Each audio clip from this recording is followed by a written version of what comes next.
একদিন রানী তার মহিষের জন্য জঙ্গলে চারা কাটতে যাচ্ছিল। ঠিক তখন পাশের একটি বটগাছের ডালে একটি জাদুকরী তোতা বসেছিল। সে রানীকে দেখে বলল, বাহ, এই নারীটি কত পরিশ্রমী! আমি বহু বছর ধরে দেখছি সে প্রতিদিন সকালে জঙ্গলে আসে এবং তার মহিষের জন্য টাটকা চারা কেটে নিয়ে যায়। কিন্তু একটি মহিষ যতই দুধ দিক, তাতে তো শুধু ওদের ঘরের ক্ষীরই তৈরি হবে। তাহলে এরা বিক্রি করবে কি? আমি তো এক জাদুকরী তোতা, কেননা আমি গরু হয়ে ওদের বাড়িতে চলে যাই। আমার দুধ বিক্রি করে এরা আরামে জীবন কাটাতে পারবে। হ্যাঁ, এটাই ঠিক হবে। এই নারীটি খুব দয়ালু এবং সৎ মনের মানুষ বলেই মনে হয়। এত কথা বলে তোতা গাছ থেকে নেমে এলো এবং একটি সোনালী আলো ঝলকের সঙ্গে একটি সুন্দর গরুতে পরিণত হয়ে গেল।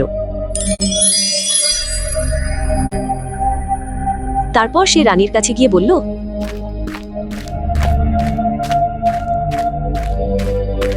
হে দয়ালু নারী, এই জঙ্গলে আমার কেউ নেই, আমি একা।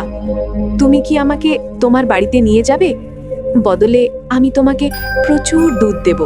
রানী গরুর কথা শুনে বিস্মিত হয়ে বলল, এটা কি? আমি কি স্বপ্ন দেখছি? এই গরু তো কথা বলছে। আগে তুমি বলো, তুমি কথা বলছো কিভাবে?